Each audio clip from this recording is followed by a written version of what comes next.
കനത്ത കാലവർഷം തെക്കൻ ബംഗാൾ ഉൾക്കടലിലെത്തിയതായി കേന്ദ്ര കാലാവസ്ഥാ നിരീക്ഷണ വിഭാഗം മുന്നറിയിപ്പ് നൽകി. കേരളത്തിൽ ഇനിയുള്ള ദിവസങ്ങളിൽ കനത്ത മഴയ്ക്ക് സാധ്യത. തെക്കൻ ബംഗാൾ ഉൾക്കടൽ, നിക്കോബാർ ദ്വീപ്, തെക്കൻ ആൻഡമാൻ കടൽ എന്നിവിടങ്ങളിൽ കാലവർഷം എത്തിച്ചേർന്നതായി കാലാവസ്ഥാ നിരീക്ഷണ വിഭാഗം അറിയിച്ചു.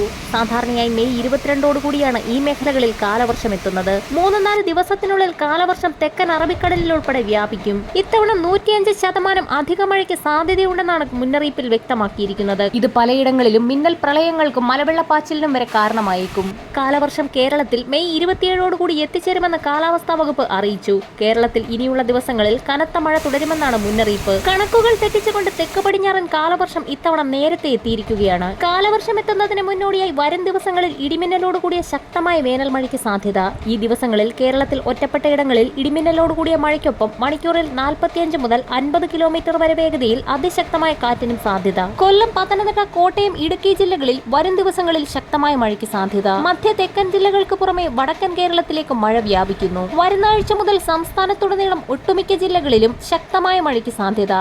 കാലവർഷത്തിന് മുന്നോടിയായി പ്രീ മൺസൂൺ കനക്കുമെന്ന് കാലാവസ്ഥാ നിരീക്ഷണ വിഭാഗം മുന്നറിയിപ്പ് നൽകി. ശക്തമായ മഴ കണക്കിലെടുത്ത് ഇന്നു മുതൽ 3 ദിവസം സംസ്ഥാനത്തുടനീളം വിവിധ ജില്ലകളിൽ യെല്ലോ അലർട്ട് പ്രഖ്യാപിച്ചു. ഇന്നും നാളെയും തെക്കൻ തമിഴ്നാട് തീരം, ഗൾഫ് ഓഫ് മാന്നാർ, അതിനോട് ചേർന്ന കന്യാകുമാരി പ്രദേശം എന്നിവിടങ്ങളിൽ മണിക്കൂറിൽ 55 കിലോമീറ്റർ വരെ വേഗതയിൽ അതിശക്തമായ കാറ്റിനും മോശം കാലാവസ്ഥയ്ക്ക് സാധ്യതയുള്ളതിനാൽ മത്സ്യബന്ധനത്തിന് പോകാൻ പാടുള്ളതല്ല എന്ന് ഇൻകോയ്സ് മുന്നറിയിപ്പ് നൽകി. കാലാവസ്ഥാ മുന്നറിയിപ്പുകൾ ആദ്യം തന്നെ ലഭിക്കുന്നതിനായി ചാനൽ സബ്സ്ക്രൈബ് ചെയ്യാൻ മറക്കാതിരിക്കുക.